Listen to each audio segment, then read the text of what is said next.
Merci pour votre attention pour ces différents développements. Nous allons maintenant, nous sommes dans le timing, hein. Nous allons attaquer maintenant donc le nouveau créneau sur les délais de paiement à un jeu français, point d'interrogation. Et nous avons l'honneur d'accueillir Jeanne-Marie Prost, présidente de l'Observatoire des délais de paiement, ainsi que Pierre Pelouzet, médiateur des entreprises. Moi, j'ai déjà tout dit. Voilà, je vous laisse la parole quand même.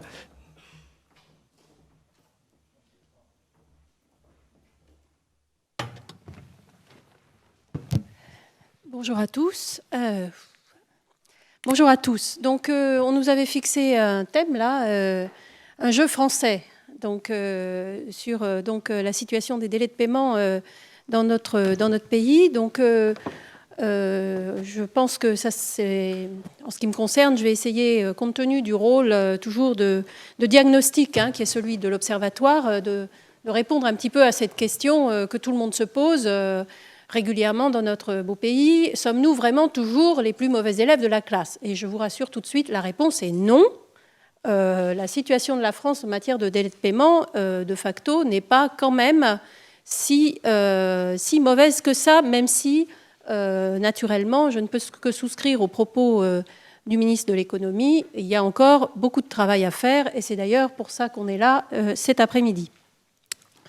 Donc, je reviendrai sur ce qui a été fait par l'Observatoire des délais de paiement que je préside tous les ans dans son rapport annuel. Donc vous savez que l'Observatoire donne un diagnostic de la situation à partir notamment de toutes les données qui sont collectées par la Banque de France dans la centrale des bilans de la Banque de France, donc toutes les données entreprises. Diagnostic qui peut être donc étayé dans le temps et comparable dans le temps, ce qui est quelque chose d'extrêmement précieux, et macroéconomique, comme l'a dit Jean-Hervé Lorenzi. Naturellement, ce diagnostic Banque de France est complété par d'autres études, dont celle d'Altares, on aura l'occasion de les entendre un peu plus tard cet après-midi, et aussi par un certain nombre de données que nous pouvons réunir, qui viennent notamment d'organismes comme Atradius ou Intrum Justitia, ce qui nous permet de consacrer quand même une petite partie à la situation européenne. Alors, la situation européenne, en fait, il faut voir qu'on a des situations assez différentes entre le nord et le sud de l'Europe, même si, et ça je voudrais y insister, la préoccupation de la maîtrise des délais de paiement est une préoccupation qui est rentrée dans le débat européen maintenant depuis plusieurs années au niveau de l'Union européenne, puisque vous le savez peut-être, il y a une directive de février 2011 qui a vocation à lutter contre les retards de paiement. Donc c'est un sujet quand même qui est un sujet partagé par beaucoup de pays européens. Si on regarde la situation en matière de délai d'abord, de délai avant de parler des retards, parce que c'est toujours des sujets un petit peu différents. En matière de délai de paiement, vous avez clairement une Europe du Nord qui paye vite et une Europe du Sud, donc notamment Espagne, Italie et Portugal, et Grèce, qui paie très lentement.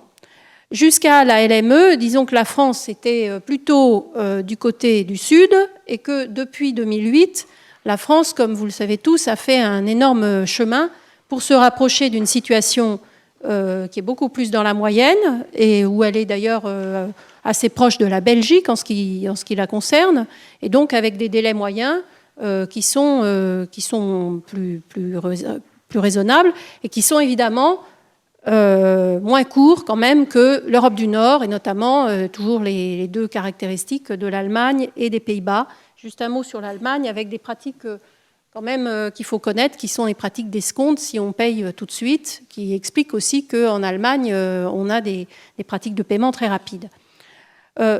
Donc ça, c'est la question des délais, avec évidemment des transferts compte tenu de ces délais et un crédit interentreprise qui peut être évidemment très différent selon qu'on est en Allemagne ou en Italie pour faire court. Si on regarde les retards de paiement, donc là aussi, la France est dans une situation moyenne, intermédiaire. Vous avez, je ferai plusieurs cercles, vous avez le premier cercle avec des retards moyens mesurés par Altares, hein, qui sont inférieurs à 10 jours, où vous avez l'Allemagne et les Pays-Bas. Donc ça, c'est effectivement des gens qui ont très peu de retard. D'ailleurs, le ministre le soulignait tout à l'heure. Vous avez un deuxième cercle dans lequel figurent la France et la Belgique. Donc une situation qui n'est pas encore satisfaisante, mais qui est donc des retards moyens entre 12 et 13 jours, avec l'évolution plutôt favorable, l'amélioration en termes de retard par rapport à l'année dernière. Vous avez ensuite, en termes de retard de paiement, deux pays qui sont assez comparables, qui sont l'Espagne et le Royaume-Uni, où les retards de paiement sont de l'ordre de 16 jours, avec des évolutions intéressantes depuis l'année dernière. En Espagne, des très gros efforts, justement, un peu comme nous, pour essayer d'améliorer la transparence, d'avoir vraiment une politique de public de maîtrise des retards. Et enfin, l'Italie et le Portugal, où on a respectivement 20 jours et 30 jours de retard, donc vraiment des situations pas satisfaisantes du tout. Donc, pour résumer, sur une note optimiste et pour ne pas allonger trop mon temps de parole, est-ce que c'est un jeu français ? Je ne suis pas sûre que ça soit un jeu si français que ça, puisque comme vous l'avez vu à ces rapides chiffres, finalement, il y a une très grande partie de nos partenaires européens qui, eux aussi, ont des sujets. Est-ce que c'est une démarche politique forte ? Oui, dans certains pays, il y a eu des relais très importants, comme chez nous, avec le rôle des sanctions, le rôle de la médiation, la question d'avoir un discours aussi public très martelé et une visibilité de ce sujet dans les médias et aussi dans la prise de conscience des décideurs, y compris des grandes entreprises. Et pour terminer sur ce sujet, je voudrais revenir sur ce qui a été dit par le ministre sur le name and shame. Pour une petite anecdote, c'est qu'il se trouve que très récemment, je discutais avec des patrons du CAC 40 et j'ai bien constaté à quel point cette affaire de pouvoir, dans certains cas bien ciblés, rendre publique la sanction, transformait l'attitude, ne serait-ce que parce qu'on pouvait se retrouver interrogé par son conseil d'administration sur le comportement qu'on avait vis-à-vis de ses fournisseurs. Donc je m'arrête là, puisque je voudrais qu'on puisse tenir nos délais. Et puis vous ne le savez pas, mais on a un décompte en face de nous, seconde après seconde, c'est terrifiant. Donc on va essayer de tenir jusqu'à ce que ça arrive à zéro. Mais plein de choses à dire par rapport à ça. Effectivement, je rebondis sur ce que vient de dire Jeanne-Marie, nous sommes dans la moyenne européenne. Ça a l'air pas mal. Quand on dit ça comme ça, les gens disent il n'y a pas de problème, vous êtes dans la moyenne européenne, franchement, pourquoi vous vous énervez là-dessus ? Quand vous êtes chef d'entreprise, et c'est ce qu'ils me disent tous les jours, et que vous avez 10 factures devant vous, et que comme c'est la moyenne européenne, il y en a 5 qui vont être payées à l'heure, et 5 qui vont être payées en retard, mais vous ne savez pas lesquelles, comment vous faites un plan de trésorerie ? Comment vous prévoyez vos embauches ? Comment vous prévoyez vos investissements ? J'allais presque dire, cette incertitude est presque pire que la certitude. Dans les pays latins, on sait qu'on va être payé très tard. On prévoit et tout le monde s'organise comme ça. Dans les pays du Nord, on sait qu'on va être payé à l'heure. On prévoit et tout le monde s'organise comme ça. En France, c'est la boule de cristal qui est le meilleur outil au service des entrepreneurs et ça, c'est inadmissible, terrible. Et c'est une des causes, le ministre l'a dit, le professeur Defin l'a dit aussi, d'une perte de compétitivité, d'une perte économique considérable. J'ai entendu le professeur Defin qui parlait de 1 à 2 points de PIB. Je pense qu'on n'est pas très loin d'une certaine réalité quand on dit tout ça. Donc une fois qu'on a dit ça, effectivement, qu'est-ce qu'on fait ? Le ministre a rappelé toutes les solutions, toutes les approches régaliennes, et c'est important, des lois, des sanctions, et il faut les mettre en œuvre parce qu'il y a cette incompréhension et il y a cette perte de confiance qui est derrière nous. Nous, on essaye aussi d'amener, et là aussi je rebondis sur Montesquieu et le professeur Defin et Jean Hervé tout à l'heure, sur le changement de comportement. Comment on fait pour faire en sorte que c'est pas parce qu'il y a une loi qu'on paye en temps et en heure, c'est parce qu'on a compris l'intérêt, l'importance, l'impact, non seulement sur le tissu de fournisseurs, mais sur soi-même. Une grande entreprise qui paye en retard ses fournisseurs, elle fait du mal à ses fournisseurs, mais elle se fait aussi du mal. Quel fournisseur a envie de travailler pour un client qui paie mal ? Quel fournisseur veut lui fournir le meilleur service ? Quel fournisseur va réserver le meilleur service après-vente au client qu'il a mal payé ? Aucun, évidemment. Et pourtant, ça n'est pas pris en compte. On a l'impression qu'il y a deux mondes, un monde où on paye et un monde où on reçoit le service. Donc cette prise de conscience est importante, dans le privé, mais aussi dans le public. Comment expliquer qu'une municipalité, qu'une région, qu'un département paye en retard le tissu d'entreprise qui est autour d'elle ? J'allais dire, ses électeurs, ce sont des gens avec qui il travaille tous les jours, et pourtant, il les paye mal. Et autant en privé, les entreprises disent c'est inadmissible, autant dans le public, les entreprises disent c'est incompréhensible. Comment une entité publique peut d'un côté me réclamer des taxes, des impôts, etc., et si je paye 2 jours en retard, on sait ce qui m'arrive, et de l'autre côté, avoir une absence de rigueur sur les paiements qu'elle me fait, sur ce qu'elle me doit. Donc tout ça fait qu'il faut qu'on amène des solutions régaliennes, mais aussi de changement de comportement. Évidemment, je ne vais pas redire ce que j'ai dit dans le petit film tout à l'heure, la médiation, le médiateur est là pour vous, pour résoudre tous ces sujets.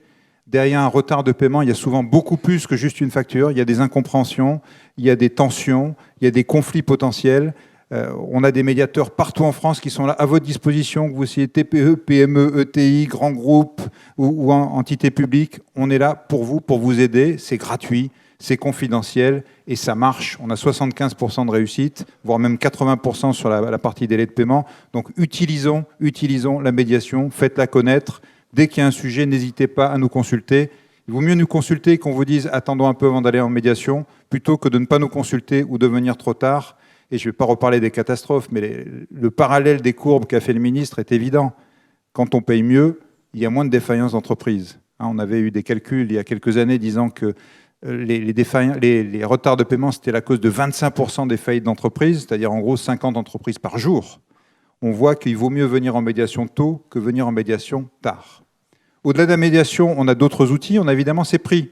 Ces prix, moi, je suis très heureux qu'on les remette parce qu'il y a le name and shame et il y a aussi le name and promote. Il y a à dire ceux qui ne font pas bien et il y a à dire aussi ceux qui font bien. Et ça, c'est sympa parce que, c'est pas évident pour ceux qui ont candidaté et pour ceux qui vont recevoir des prix parce que ça leur met un peu de pression supplémentaire. Mais moi, je suis heureux, vraiment heureux de montrer toutes ces belles pratiques public, privé, grands groupes, ETI, PME, des gens qui se sont engagés, qui ont mis des processus, un engagement au plus haut niveau. Vous le noterez sur tous les cas qu'on a vus, c'est au plus haut niveau du maire, au niveau du directeur général. Voilà, c'est à ces niveaux-là que la décision politique se prend de bien payer. Et ensuite, il n'y a pas que ça, il y a tous les processus, tous les outils qu'on met en œuvre, et il y a la compréhension de l'impact de ce qu'on fait, qu'une facture en retard, ça a des conséquences, et donc une facture bien payée, ça a aussi des conséquences positives.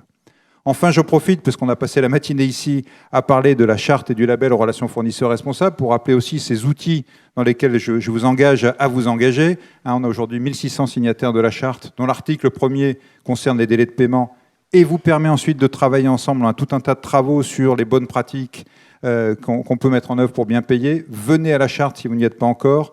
Si vous avez déjà signé la charte, venez au label, ça vous permet en plus d'avoir un regard extérieur sur ce que vous faites, et tout ça contribue à ce changement de comportement. Pour terminer, 2 mots sur ce qu'a annoncé le ministre, sur le public en particulier. Vous savez donc que j'ai élargi le champ d'action de la médiation, c'est pour ça que c'est maintenant médiation des entreprises et non plus interentreprises uniquement, à tout le public. Donc non seulement vous pouvez nous saisir en médiation sur tous ces sujets-là, et j'ajoute que le délai est interruptif, c'est-à-dire si vous pouvez nous saisir, travailler tranquillement en médiation, et si ça ne marche pas, le délai pour saisir le tribunal administratif est remis à 0. Donc il n'y a pas de contrainte là-dessus, on peut faire une médiation tranquillement.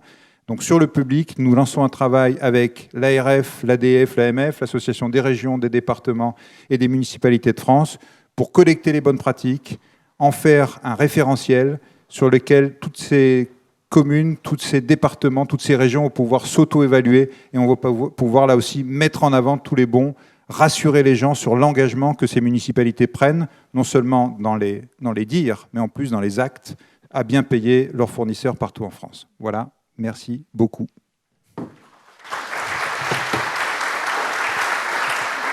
C'est nous qui vous remercions. Nous allons bientôt, donc maintenant, passer une nouvelle vidéo à nouveau. Et nous allons ensuite passer au suivant. Merci, madame.